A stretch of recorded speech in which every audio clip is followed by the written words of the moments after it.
Bom, e nesta segunda-feira, as brigadas Al-Qassam, braço armado do Hamas, ameaçaram executar civis de Israel sequestrados pela facção caso Tel Aviv prossiga com bombardeios na faixa de Gaza.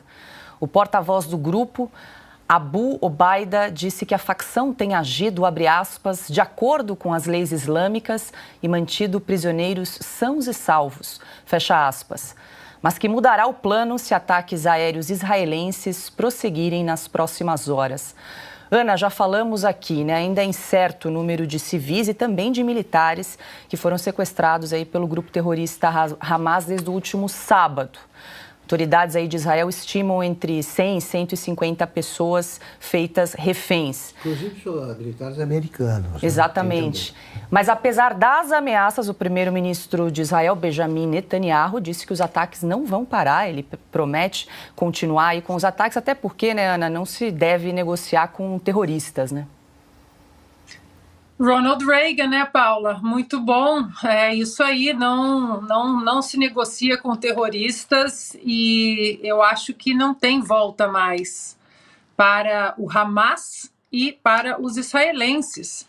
Nós estamos falando também, como todos nós falamos, não apenas de uma guerra física, né, contra civis, mas também de uma guerra moral. Não tem como dourarmos a pílula para o Hamas, porque o Hamas se diz defensor das causas palestinas.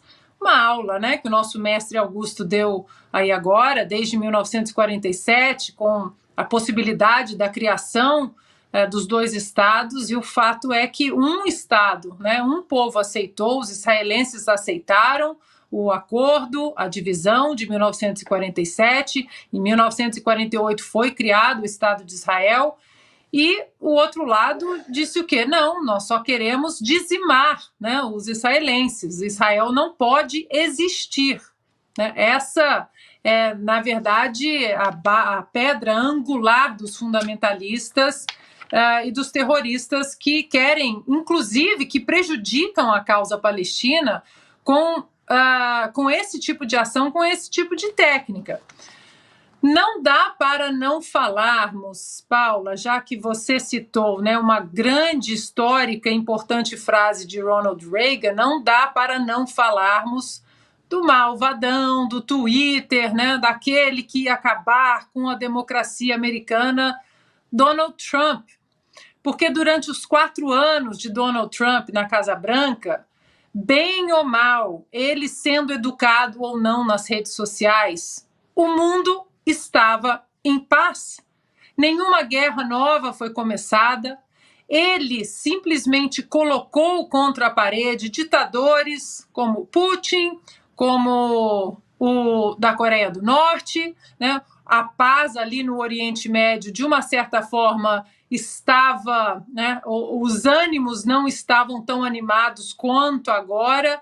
Ele iniciou os acordos de Abraão, né? Que ele colocou na mesa os Emirados Árabes, Arábia Saudita e Israel, e esse acordo teve um progresso muito grande, já estava na segunda fase, e agora na administração Joe Biden, uma administração que mostra fraqueza, uma administração que, menos de 3, 4 semanas, descongelou 6 bilhões de dólares dos iranianos, né? Não, mas era um dinheiro para ir para comida, para mantimentos. Ora, se você descongela 6 bilhões para alimentos e mantimentos, você abre os 6 milhões que iriam para mantimentos exatamente para a compra de armas, né? Então, sabemos que esse ponto pesa muito na balança, os americanos estão falando sobre isso, né? O mundo, por incrível que pareça, estava mais seguro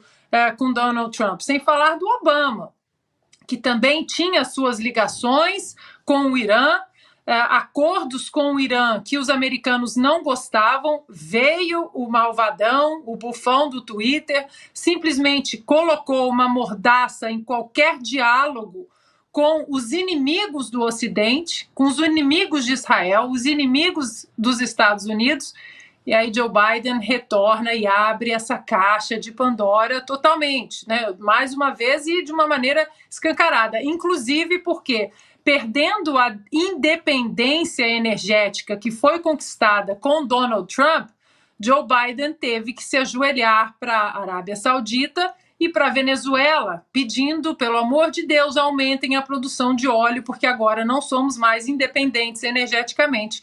Ou seja, tem muitos pontos nessa história, né, Paula, de um conflito que são muitas vertentes, um conflito grande.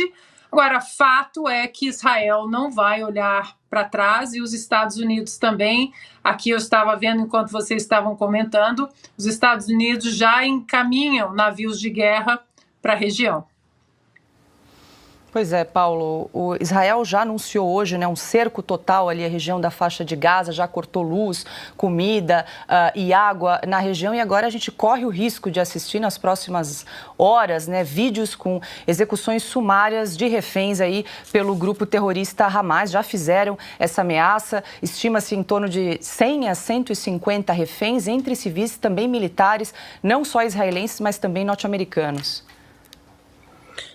Provavelmente, infelizmente, essas cenas correrão o mundo, porque Israel não está em um ponto de recuo, está num ponto sem volta, e a obtenção de reféns foi parte do plano. Isso tudo foi desenhado, esperando sim uma reação e esperando usar os reféns, ou seja, à disposição em fazer. Eles já provaram que fazem.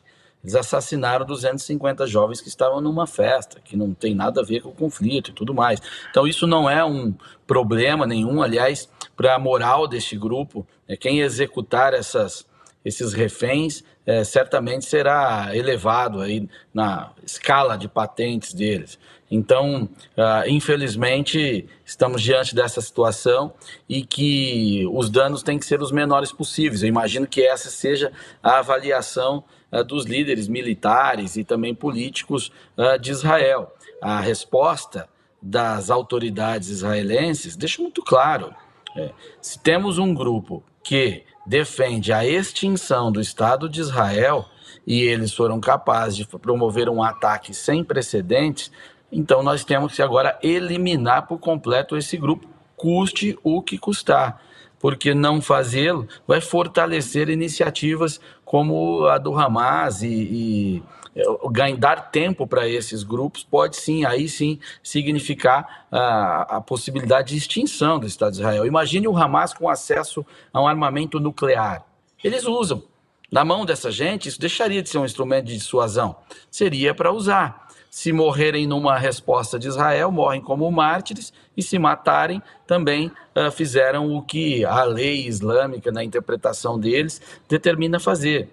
Isso é uma questão que não está restrita a Israel.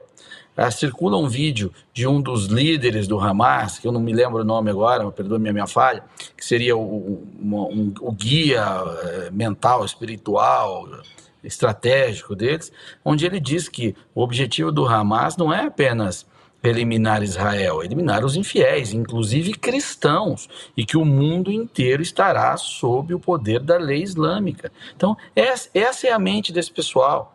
Então, não é uma questão material, reivindicação, como a gente está acostumado a lidar aqui no Ocidente. Não, é uma questão existencial mesmo para eles. Tem que acabar com o Estado de Israel e, para isso, pague-se o preço que tiver que pagar. Então, o ponto que nós chegamos, ele é sem volta. Até onde isso vai parar, o que vai decorrer disso, eu não sei. Eu apenas temo, mas é uma realidade.